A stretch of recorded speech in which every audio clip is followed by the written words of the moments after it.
Bismillah, alhamdulillah, salatu wassalam ala rasulillah wa ala alihi wa sahbihi wa man wala. Donc nous continuons, nous parlons toujours du repentir et nous avons parlé la dernière fois des causes empêchant le repentir. Et nous allons nous arrêter maintenant pour parler des causes qui poussent au repentir. Donc, nous avons déjà dit cela, c'est que il n'y a aucun péché qui serait au-delà de la miséricorde d'Allah Azza wa Jalla, qui ne peut pas être pardonné. Donc tout péché peut être pardonné, y compris shirk, y compris la fornication.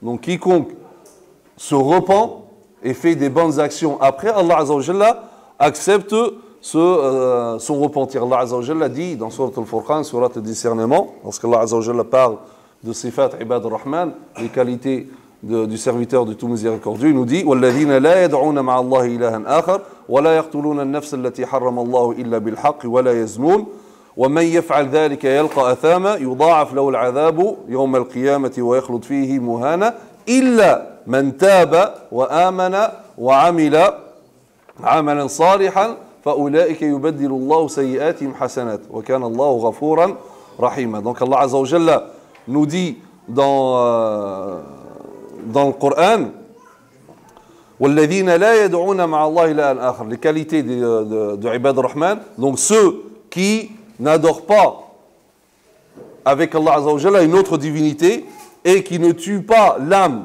qu'Allah Azza wa Jalla a rendue sacrée, sauf pour une raison valable, وَلَا يَزْنُونَ, et ne commettent pas la fornication, وَمَنْ يَفْعَلْ ذَلِكَ, et quiconque fait cela.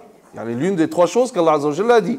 Il a parlé de shirk, donc le polythéisme, l'idolâtrie, le meurtre et la fornication. وَمَنْ يَفْعَلْ ذَلِكَ, quiconque fait cela, donc يَلْقَ أَثَامًا, donc il aura commis péché, donc il sera châtié, يُضَاعَفْ لَهُ الْعَذَابُ, et le châtiment sera doublé le jour du jugement dernier.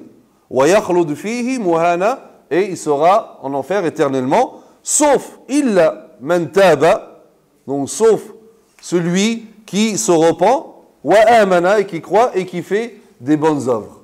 Donc regardez, même les plus grands péchés peuvent être pardonnés. Et d'ailleurs, le prophète sallallahu alayhi wa sallam donc nous dit, et en fait,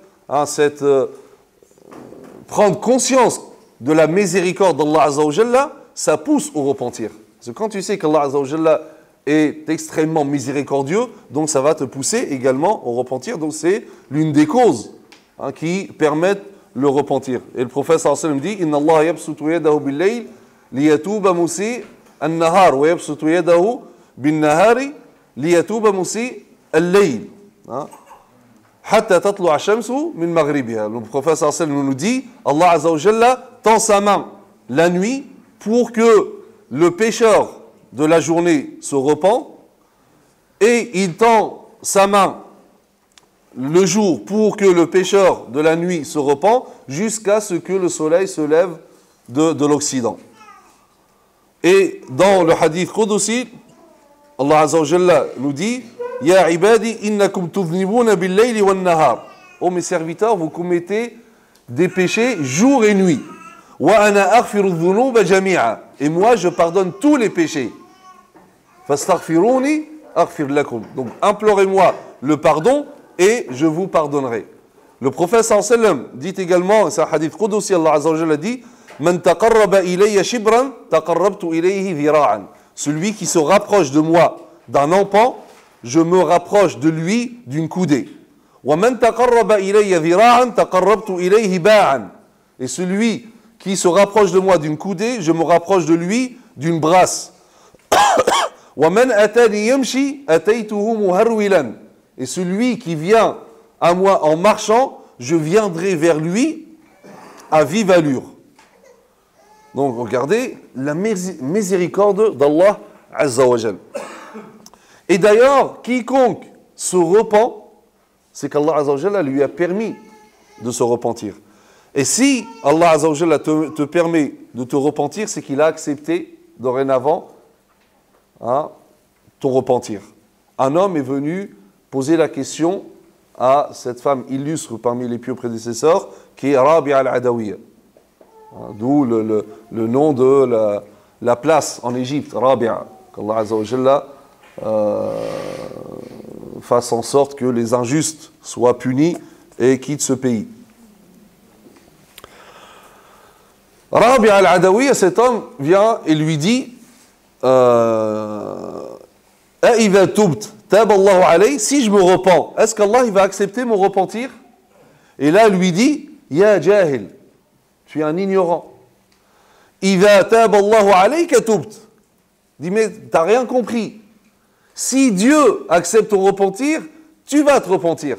C'est-à-dire que si tu t'es repenti, c'est qu'Allah il a déjà accepté ton repentir. Le fait que tu as pu te repentir, c'est un signe comme quoi Allah Azza wa Jalla accepte ton repentir. Et bien sûr, elle se justifie, elle dit, donc elle lui cite le verset, elle lui dit Ama sami'ta qawlahu ta'ala, n'as-tu pas entendu la parole d'Allah Azza wa Jalla, thumma taba alayhim liyatubu. Dit, puis il agréa leur repentir, pour qu'ils reviennent à lui. Donc il a agréé le repentir d'abord, et donc il leur a permis de revenir. Donc c'est-à-dire que si tu te repens, c'est qu'Allah Azza wa Jalla, il t'a permis. Et s'il te le permet, c'est-à-dire que d'avance, il a déjà accepté ton repentir. Regardez la miséricorde d'Allah Azza wa Jalla. Donc, nous avons cité la dernière fois les causes donc, qui empêchent le repentir. Nous allons maintenant citer les causes qui poussent au repentir, notamment, dans l'introduction, j'ai dit, le fait d'être conscient de la miséricorde d'Allah Azza wa Jalla, donc ça donne de l'espoir et ça permet le repentir. Mais aussi comme cause qui pousse au repentir, c'est le fait de connaître Allah Azza wa Jalla à sa juste valeur. Connaître Allah Azza wa Jalla à sa juste valeur. Et connaître ce que tu dois à Allah Azza wa Jalla et ton devoir vis-à-vis d'Allah Azza wa Jalla. Et de prendre conscience que même si tu passais toute ta vie en prosternation et en recours, tu ne pourras jamais t'acquitter de ton devoir vis-à-vis d'Allah Azza wa Jalla. Et tu ne pourras jamais être en mesure, à la hauteur, de remercier Allah Azza wa Jalla pour tout ce qu'il t'a donné. Donc ça, c'est très, très important. Car les bienfaits d'Allah Azza wa Jalla sont innombrables. Les bienfaits d'Allah Azza wa Jalla t'entourent de partout. On nous dit Allah Azza wa Jalla wa ma bikum min ni'ma fa min Allah. Chaque bienfait qui vous touche émane forcément d'Allah Azza wa Jalla. Wa in ta'uddu ni'matallahi la tuhsuha. Si vous voulez compter les bienfaits d'Allah Azza wa Jalla, vous ne pourrez pas, c'est innombrable. Donc, ni'am Allah Azza wa Jalla, les bienfaits d'Allah Azza wa Jalla sont nombreux. Ni'matul basar, la vue, as-sama'. Le prophète sallallahu alayhi wa sallam nous parle d'une scène dans le jour du jugement dernier. Allah Azza wa Jalla, donc le prophète sallallahu alayhi wa sallam dit, parmi les gens, les peuples avant vous, un homme donc se présentera le jour du jugement dernier, et Allah Azza wa Jalla va dire, donc c'est une personne qui a passé sa vie à adorer Allah Azza wa Jalla, et Allah Azza wa Jalla va dire, prenez mon serviteur au paradis par ma miséricorde, bi rahmati. Cet homme lui dit, la ya Allah, bi amali. Non, c'est pas par ta miséricorde, c'est par mon action. Je t'ai adoré, etc. Donc je mérite. Allah Azza wa Jalla dit d'accord. Zinu, donc mettez dans la balance toutes les actions de mon serviteur avec ni'matul basar, avec le bienfait qui est la vue. Ils mettent dans la balance et du coup, le bienfait de la vue est beaucoup plus lourd. Les actions se sont envolées. Et là, résultat, si tu veux être jugé selon tes actions, donc Allah Azza wa Jalla, là, il dit, alors prenez mon serviteur en enfer pour ses actions. Voilà. Et là, il dit, la ya Rabbi rahmatik. Non, c'est par ta miséricorde.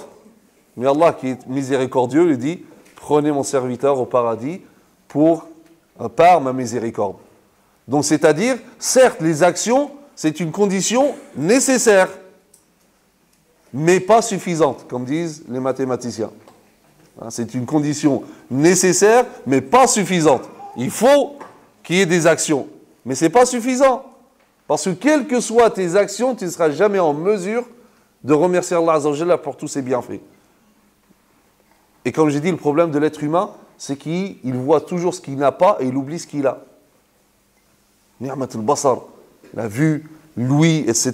Ni'mat al-aql, Allah Azza wa Jalla t'a donné une raison. C'est pour ça que le prophète sallallahu alayhi wa sallam nous apprend que lorsqu'on voit quelqu'un d'éprouvé physiquement, il nous apprend cette invocation. On dit Alhamdulillah alladhi afani mimma ibtalaka bih wa faddalani ala kathir mimman khalaqata tafdila. Oh Allah, yani Alhamdulillah, louange Allah que tu m'as épargné son épreuve. Ça veut dire quoi? Le prophète sallallahu alayhi wa sallam veut nous dire que, attention, des fois on dit, même l'enfant qui naît dit ça va, Alhamdulillah, il est normal. Là, c'est pas normal. Et c'est ça le problème. C'est que lorsqu'on voit quelqu'un en bonne santé, on dit il est normal. C'est pas qu'il est normal, c'est qu'Allah Azza wa Jalla lui a donné ses bienfaits. Dit Alhamdulillah. Et justement, pour que tu prennes conscience que ça, ce n'est pas une normalité, mais c'est des bienfaits d'Allah Azza wa Jalla, c'est que lorsque Allah Azza wa Jalla a fait en sorte qu'il y ait des gens qui sont éprouvés physiquement pour que tu te rappelles. Attention, regarde, c'est pas si normal que ça. Allah t'a privilégié, il t'a donné ce bienfait. Et bien sûr, il va t'éprouver en conséquence par rapport à shukr, comme nous allons voir après. Et pour la personne, c'est une épreuve aussi pour voir sa réaction. Et donc, c'est aussi un examen et une occasion pour la personne de s'élever.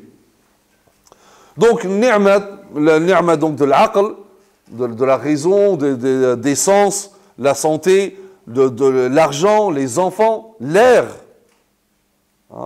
le soleil, etc., l'eau, tout ça c'est ni'ma min ni'amillah azza wa jalla. Donc tous ces bienfaits, on ne peut pas les compter, et donc c'est pour cela que tu dois te dire que tu dois énormément à Allah Azza wa Jalla, et que le droit d'Allah Azza wa Jalla vis-à-vis de toi, ou ton devoir vis-à-vis d'Allah Azza wa Jalla, est énorme. Et toi, comment tu accueilles ces bienfaits? Tu te remets en question, tu dis Subhanallah, Allah Azza wa Jalla me comble de ses bienfaits, et moi, pour le remercier, qu'est-ce que je fais? Je lui désobéis. Et donc, c'est cette prise de conscience. Tu fais un examen de conscience, et là, tu dis, mais Subhanallah, tu regardes tous les ni'am, tu vois que tu es comblé des bienfaits d'Allah Azza wa Jalla, et Allah Azza wa Jalla te demande quelque chose, et toi tu es ingrat vis-à-vis d'Allah Azza wa Jalla. Tu désobéis, parce que ça ne correspond pas à tes passions, et tu de trouver des justifications, etc. Et ça va t'empêcher du repentir. Or, si tu prends conscience de ces bienfaits, et tu te dis, Subhanallah, comment Allah Azza wa Jalla m'a donné tout ça, et moi je désobéis, et ça va te pousser au repentir. Parce que là, vraiment, tu connais Allah Azza wa Jalla à sa juste valeur. Deuxième cause qui pousse au repentir, c'est le fait de se souvenir de la mort et de la tombe. Car, malheureusement, lorsque le cœur s'endurcit, comme j'ai dit tout à l'heure, l'une des causes donc, qui empêche le repentir, c'est que quelqu'un croit que la mort est loin. Alors qu'en réalité, comme on dit, kullu atin qarib. Toute chose qui va arriver d'une manière certaine, elle est proche. Comme ça qu'on dit, kullu atin qarib. Toute chose qui va venir forcément, finalement, elle est proche. Donc la mort, tu ne peux pas échapper à la mort, donc dis-toi que la mort est proche. Et dis-toi que quel que soit le nombre d'années que tu vas vivre, donc cette vie va finir par la mort. Et vu que, et étant donné que la fin c'est la mort, donc peu importe la vie, qu'elle soit longue ou pas, parce que le résultat est le même, ça finit par par la mort. Comme disait l'un des poètes, il disait وَإِذَا كَانَ آخِرُ الْعُمْرِ مَوْتًا فَسَوَاءٌ قَصِيرُهُ وَالطَّوِيلُ. Il dit, tant que si la fin de la vie c'est la mort, donc quelle que soit la longueur de la vie, peu importe si la vie est longue ou pas, donc c'est la même chose. Et donc le problème, comme j'ai dit, c'est que l'être humain oublie, vit dans cet oubli, le rafla dont nous avons parlé, et il croit qu'il va vivre éternellement jusqu'à ce que la mort arrive, et là il va regretter, et il va espérer qu'on lui donne une deuxième chance. قال ربي لولا أخرتني إلى أجل قريب فأصدق وأكن من الصالحين. Ô Seigneur, si seulement tu m'ajournais un petit peu. فأصدق, pour être généreux, donner fi sabilillah et être parmi les vertueux. وَلَنْ يُؤَخِّرَ اللَّهُ نَفْسًا إِذَا جَاءَ أَجَلُهَا. Et Allah Azza wa Jalla ne retardera pas l'heure de la personne lorsque celle-ci arrive. Et donc, il ne faut jamais se dire que la mort est loin, comme disait Abu Bakr, radiyallahu anhu, كُلُّ امْرِئٍ مُصْبِحٌ فِي أَهْلِهِ وَالْمَوْتُ أَدْنَى مِنْ شِرَاكِ نَعْلِهِ. Donc, toute personne s'endort la nuit en pensant donc qu'il va se réveiller parmi sa famille, alors que la mort, finalement, est tout proche de lui. Donc, se rappeler la mort, se rappeler de la tombe, et de Munkar wa Nakir, l'interrogation, les supplices de la tombe, etc. Uthman, radiyallahu anhu, Uthman ibn Affan, radiyallahu anhu, lorsqu'il voyait une tombe, à chaque fois qu'il voyait une tombe, il pleurait énormément. On lui a dit, des fois tu nous parles du paradis et de l'enfer, tu ne pleures pas comme lorsque tu vois une tombe. Et là, Uthman radiyallahu anhu dit, car j'ai entendu le prophète sallallahu alayhi wa sallam dire, Al-qabru awwalu manazil al-akhirah. Il dit, la tombe, c'est la première étape de l'au-delà. Et donc il dit, فَإِنْ نَجَا مِنْهُ, si le mort s'en sort bien ou il se sort bien de la tombe, فَمَا بَعْدَهُ أَيْسَرُ, ce qui va suivre sera plus facile.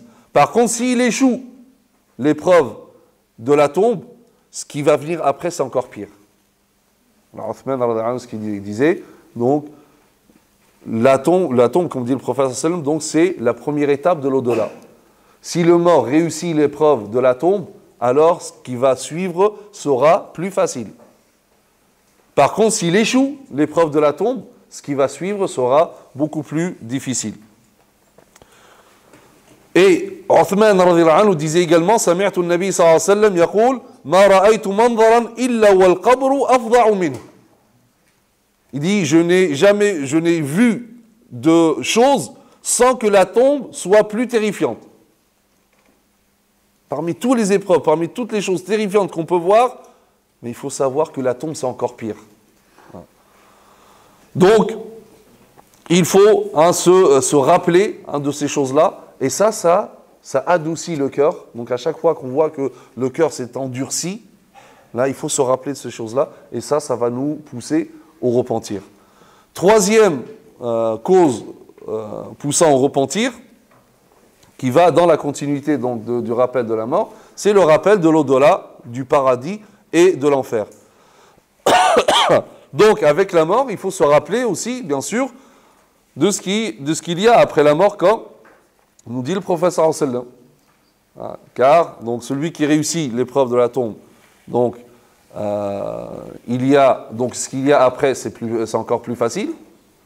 Et donc, ça encore, le fait de penser au paradis, etc., l'amour du paradis, de vouloir aller au paradis, ça te pousse au repentir. Mais aussi, la peur de l'enfer te pousse au repentir. Et donc, la mort en soi, donc ce n'est pas le problème. Le problème, c'est ce qu'il y a après la mort. Car après la mort, il y a la résurrection. Après la résurrection, il y a al-hashr, le rassemblement. Après, il y a le jugement. Après, il y a donc récompense ou sanction. Et à la fin, al-jannah wa an-nar. Il n'y a rien entre les deux. C'est soit le paradis, soit l'enfer. Donc, il faut toujours se rappeler ceci. L'un des pieux prédécesseurs, il avait l'habitude d'allumer donc une bougie et il mettait son doigt, à chaque fois qu'il voyait son cœur s'endurcissait, il mettait son doigt sur la flamme et bien sûr, il ne résistait pas. Et il se disait, si tu es incapable de résister à ce feu, comment pourrais-tu résister au feu de l'au-delà? Alors que ce feu-là, comme dit le prophète sallallahu alayhi wa sallam, de la vie d'ici-bas, tout feu que peut produire l'être humain, quel que soit son degré, c'est le 1/70e du feu de l'enfer. C'est rien du tout à côté. Si tu es incapable de résister devant cette flamme, comment tu pourrais résister devant les flammes de l'enfer? Le prophète sallallahu alayhi wa sallam dit, la personne qui aura le moindre châtiment en enfer, c'est une personne sous les pieds de qui on mettra 2 braises de feu de l'enfer. Son cerveau rentrera en effervescence. Juste ça. On regarde l'intensité de ce feu. L'imam Hassan al-Banna, il a commencé sa prédication, il voyait qu'au moment de l'adhan, les cafés étaient plus remplis que les mosquées. Et donc, il allait faire les tours des cafés pour exhorter les gens. Et il voyait notamment, malheureusement ça continue jusqu'à maintenant, les gens avec shisha, hein, la fameuse shisha. Et quand il les voyait avec shisha, il prenait la braise, il y a une braise de feu sur le shisha, et il la jetait sur eux. Bien sûr, les gens sursautaient, ils ont peur. Et là, il leur disait, vous avez peur de cette braise, mais vous n'avez pas peur de l'enfer. Hein, cette braise, ça vous fait peur. Vous n'avez pas peur du feu de l'enfer. Quatrième cause qui pousse au repentir, c'est de prendre conscience des conséquences des péchés. Donc, c'est un sujet très important. Là, je vous renvoie à une série qu'on avait faite avec Havre de Savoir sur les conséquences des péchés. C'est très important de connaître les conséquences des péchés, car lorsque tu médites les conséquences des péchés, ça te pousse au repentir. Lorsque tu vois que les péchés, finalement, ça te cause ta perdition. Et ça provoque énormément de conséquences dans ta vie personnelle, dans ta vie spirituelle, dans ta vie matérielle, dans ta vie individuelle, dans ta vie familiale, dans ta vie sociale, et ici-bas et dans l'au-delà. Lorsque tu vas voir toutes les conséquences des péchés, là forcément, ça va, quand tu vois que parmi les conséquences des péchés, c'est la privation de la science. Comme l'imam Shafi'i, qui dit, quand une fois, donc juste avant d'aller voir son cheikh Waki', il observe une femme. Et pour eux, juste observer, c'était un péché. Et lorsque il rentre chez Waki', là, l'imam Shafi'i, d'habitude, l'imam Shafi'i, juste, il lit une seule fois, une page, c'est imprimé. Il n'y a pas besoin de relire pour apprendre par cœur. Et là, il avait quelques difficultés. Et là, il va voir son cheikh pour se plaindre de cette difficulté de mémorisation. Et là, il dit, Shakawtu ila waki'in su'a hafzi, fa arshadani ila tarki al-ma'asi. Wa arshadani bi anna al-ilma nurun, wa nurullahi la yuhda li'asi. Donc, il dit, je me suis plaint à Waki' de ma difficulté dans la mémorisation. Et donc, il m'a orienté vers l'abandon des péchés. Et ça, c'est à cause de péchés. Et il m'a informé que la science d'Allah Azza wa Jalla, le savoir, est une lumière. Et la lumière de Dieu ne peut être offerte à un pécheur, à quelqu'un qui commet des péchés. Comme aussi l'imam Malik dit à l'imam Shafi'i, lorsqu'il était jeune, il lui dit Inni ara anna Allah Azza wa Jalla qad alqa fi qalbika nuran fala tutfi'hu bi dhulmatil ma'siyah. Il lui dit je vois qu'Allah Azza wa Jalla a approché une lumière dans ton cœur, ne l'éteins pas par l'obscurité du péché. Donc privation de la science, privation de rizq, de la subsistance. etc. Le fait de faire disparaître les bienfaits, énormément de conséquences. Et aussi l'apparition de la corruption sur terre. ظهر الفساد في البر والبحر بما كسبت أيدي الناس. Allah Azza wa Jalla nous dit dans le Coran, la corruption est apparue sur terre et dans la mer à cause de ce qu'ont acquis les mains des êtres humains, à cause des êtres humains, à cause de leurs péchés. Tout ce qu'il y a, la corruption sur terre d'une manière générale, c'est à cause des péchés de l'être humain. Et donc, le fait de connaître les conséquences des péchés, ça nous pousse à nous repentir. Donc voilà par rapport aux causes qui nous poussent vers le repentir. Et Allah Azza wa Jalla, bien sûr, accepte le repentir, car Allah Azza wa Jalla, miséricordieux, il est très miséricordieux et tout miséricordieux. Wa subhanaka Allahumma bihamdik, nashhadu an la ilaha illa ant, nastaghfiruka wa natubu ilayk, wa sallallahu ala sayyidina Muhammad, wa ala alihi wa sahbihi wa sallam tasliman kathira.